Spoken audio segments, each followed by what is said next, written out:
It's a sea of mud. With the floodwater beginning to recede, the devastation it left in its wake is starting to emerge.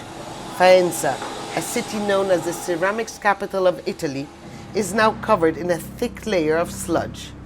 Wherever you look, people are shoveling and scrubbing, trying to recover its colors and art. But much has been lost forever. At the 18th century Manfrediana library, at least 10,000 books have been destroyed.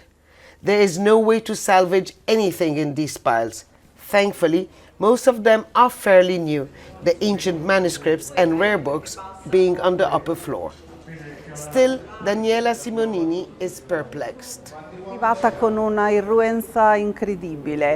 The water was violent. It arrived with a huge force, and in just a few minutes it engulfed everything. Shops, it destroyed lives. It's really scary because one doesn't expect this from water.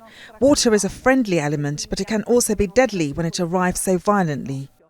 Faenza is known for its glazed earthenware, known as faience, coveted by Europe's kings and queens for centuries. A tradition that continues to thrive today, says Monica ZAULI. She manages a museum collecting her father's, CARLO, sculptures and other works. It lies in tatters. The water seeped in absolutely everywhere in the city, not discriminating between past and present, public or private. This actually used to be an exhibition room just a few days ago. Now all you have is a puddle of mud mixed with the clay that the artists used to use. The clay comes from the hills surrounding the city.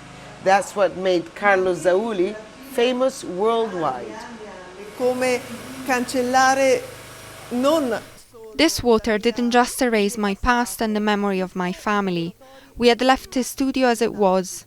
Many artists came to work here from all over the world. Many of the artworks were destroyed, and we won't be able to find the fragments because the mud is so dense it's impossible to sieve through it. A sentiment shared by Carmen Sassi. She curates the work of her late husband Ivo, kept in a desecrated church.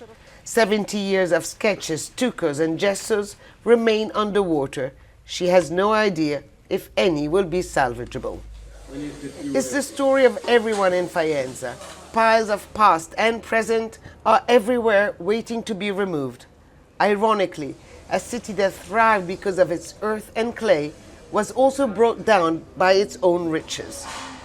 Just how bad is the damage is yet unknown. Hoda Abdel-Hamid, Al Jazeera, Faenza in Emilia-Romagna.